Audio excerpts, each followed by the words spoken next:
तर शेतकरी राजाचं पीक एवढं छान पद्धतीने येतं, मग आपली झाडं का नाहीत येणार? बरोबर का नाही?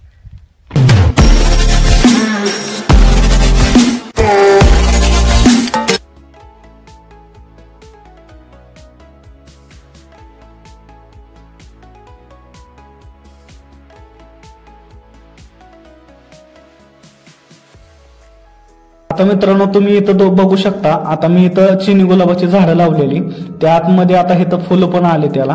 आता तुम्ही बघू शकता मध्यभागी त्याला पिवळा रंग आणि साईडला गुलाबी रंग आहे. आता इकडल्या साईडला पण मी तशा पद्धतीनेच फुलाची झाडं वगैरे लावली होती.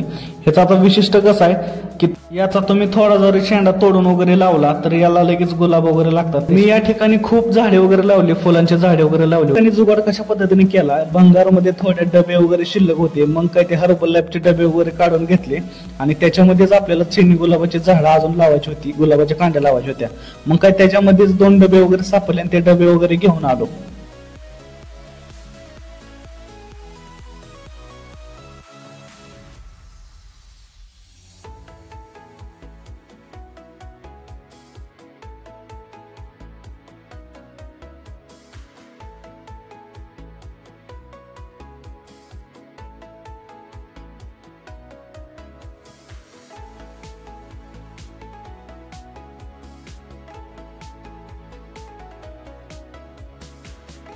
मित्रांनो, आता हे तुम्हाला जे फुलाची झाडं दिसतात, ह्या फुलाच्या झाडाला काय म्हणतात मला नक्की सांगा. आणि ह्या फुलाच्या झाडाला 2 प्रकारे फुले येतात, एक पिवळं आणि एक गुलाबी. त्या साईडला पण अशा पद्धतीची फुलं वगैरे होती, ते खोदल्यानंतर मला अशा पद्धतीने मुळी सापडली. अशी कामं करावं लागतात, त्याशिवाय तुकडा कुठं भेटतोय आपल्याला खायला. आता ही अशी पिशवी घेऊन चालली रानामध्ये, तर रानामधून आपल्याला थोडी माती वगैरे आणायची, थोडी झाडं वगैरे लावायची फुलांची. आता ही पिशवी बघून मला आठवलं, आता 3री 4थीत असताना अशा पद्धतीने आम्ही ह्याच्यामध्ये वही पेन सगळ्या गोष्टी घेऊन जात होतो शाळेला. आता काय सगळं ते बदललंय.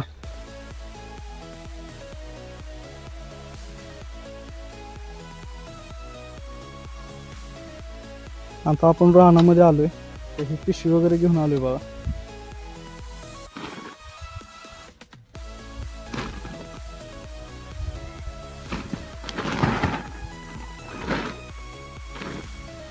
कसं आहे मित्रांनो, आता ही जी माती तुम्ही बघताय ही पूर्णपणे काळी आहे.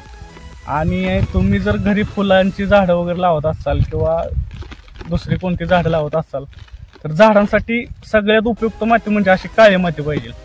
झाडं पण चांगली येतात आणि छान पद्धतीने उगवतात. आपण त्यासाठी आपण ही माती घ्यायला आलोय. तर शेतकरी राजाचं पीक एवढं छान पद्धतीने येतं, मग आपली झाडं का नाहीत येणार?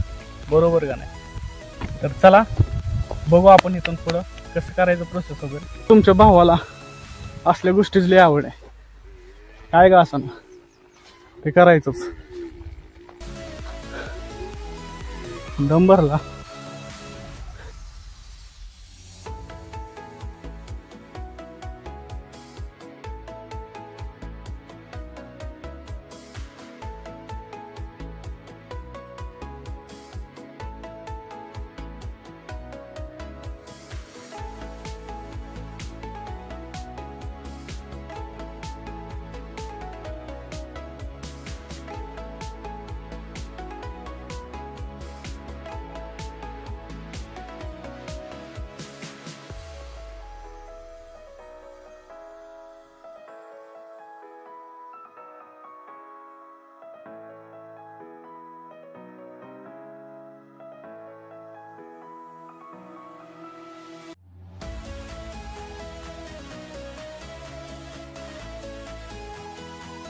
मित्रांनो, आपलं फुलाचं झाड वगैरे लावायचं काम झालं. तेवढ्यात आपल्याला अजितचा फोन आला. अजित म्हणला आपल्याला गावामध्ये जायचंय. मग काय गाडी वगैरे पुसली. गाडी पुसल्यानंतर अजितला घेतलं आणि आपण आता चाललोय अकलूजमध्ये. आता हा व्हिडिओ काय खूप मोठा वगैरे बनवला नाही. तुम्ही जर आपल्या YouTube चॅनलवरती नवीन असाल तर चॅनलला लाईक सबस्क्राईब करा